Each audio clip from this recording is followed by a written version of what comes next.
বহু বছরের বহু অপেক্ষার পর আজ ঘোষণা হয়েছে কয়েকদিন আগে যে আজকের দিনে পশ্চিমবঙ্গ দিবস, এবং এই পশ্চিমবঙ্গ দিবস নিয়ে আজকে আপনাদের কিছু শুনুন।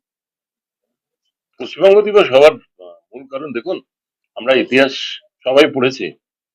আমরা এটা কখনো পড়ানো হয়নি পশ্চিমবাংলা আমরা কিভাবে পেলাম। আমরা যারা এমনি আলাদাভাবে ইন্টারনেট ঘেটে বা এমনি করে দেখেছি গ্রেট ক্যালকাটা কেলিংস, সেটা সম্বন্ধেও আমাদের পড়ানো হয়। তো পশ্চিমবঙ্গ পেয়েছি যার জন্য আজকে তার জন্মদিন।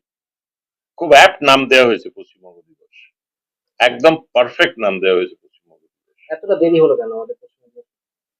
দেরি হলো মানে এতদিন কংগ্রেস শাসন ছিল, তারপর বামফ্রন্ট, তারপর টিএমসি যে কি পার্টি আমি জানি না, ওটা আদৌ পার্টি না ক্লাব জানি না।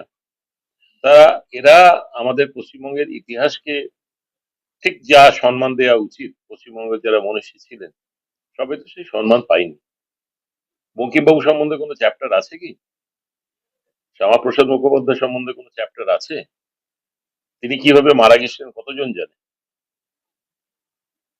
এবং হয়তোবা যারা এখন পড়াশোনা করছে তারা শ্যামাপ্রসাদ মুখার্জির নামটাই হয়তো শোনেনি, এরকম হতে পারে। হ্যাঁ, আমি তো আমার মনে আছে আমার স্কুলে শ্যামাপ্রসাদ মুখার্জির নাম আমি মানে আমাদের চ্যাপ্টারে কোথাও ছিল না।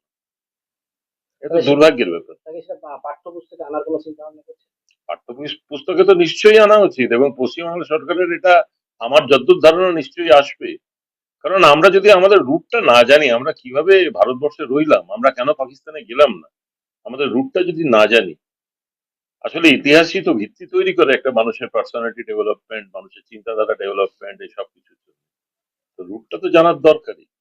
আজকে তারকেশ্বরের পূর্ণভূমিতে রয়েছেন প্রধানমন্ত্রী এবং মুখ্যমন্ত্রীও রয়েছেন, কি হুম। বলবেন? এ ব্যাপারে আমার বিশেষভাবে কি বলার আছে, তারকেশ্বরে গেছেন, আজকে একটা শুভ দিন। প্রথম থেকে যা চিন্তা ভাবনা করেছি, আমি হসপিটাল সম্বন্ধে অলরেডি প্রজেক্ট মিনিস্টারকে পাঠিয়ে দিয়েছি। হয়তো হঠাৎ দেখবেন একদিন মিনিস্টার সারপ্রাইজ ভিজিট করবেন, সেটা আমি বলে রাখলাম। যদি হসপিটাল সাবধান থাকতে পারে ভালো, সারপ্রাইজ ভিজিট উনি দেবেন, এবং সেদিন আমি মানে আমার সঙ্গেই আসবে। কারণ এরম ভাবে চলতে পারে না। যা নোংরা যা এ হয়ে চলেছে, এবং আমি যেটুকু হসপিটাল ইন্সপেকশন করে দেখেছি, হসপিটালটাকে ভেঙে নতুন ভাবে বানাতে হবে। কারণ এই হসপিটালকে ঠিক করা অসম্ভব ব্যাপার হয়ে দাঁড়াচ্ছে। ওপর থেকে চাঙড় খসে পড়ছে, বাথরুম গুলো তো ঢোকারই উপায় থাকছে না। টোটো চলাচল নিয়ে পরিবহন মন্ত্রী একটি বড়সড় সিদ্ধান্ত নিতে চলেছেন, এই বিষয়ে কি বলবেন? যেটা উনি নেবেন সেটা আমরা লাগু করবো। কারণ উনি যাই সিদ্ধান্ত দেবেন মানুষের জন্য, সেই সিদ্ধান্ত দেবে যাতে মানুষের অসুবিধা না হয়। এবং এই ব্যাপারে আমি পরিবহন মন্ত্রীর সঙ্গে পার্সোনালি কিছু কথাও বলবো, কারণ আমি চাইবো যে যেগুলো 10 বছরের পুরনো টোটো সেগুলোকে স্ক্র্যাপ করে দেওয়া হবে। কারণ সেই টোটোয় চড়ে মানুষের জীবনের ক্ষতি হতে পারে, এবং এমন ভাবে চলে তারা।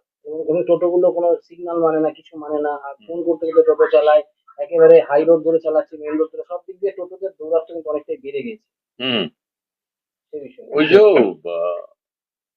আসলে এটা তো পশ্চিমবাংলা সরকার, পশ্চিমবাংলার সব মানুষের জন্যই দেখবে, শুধু ভোট ব্যাংক দেখবে তা না।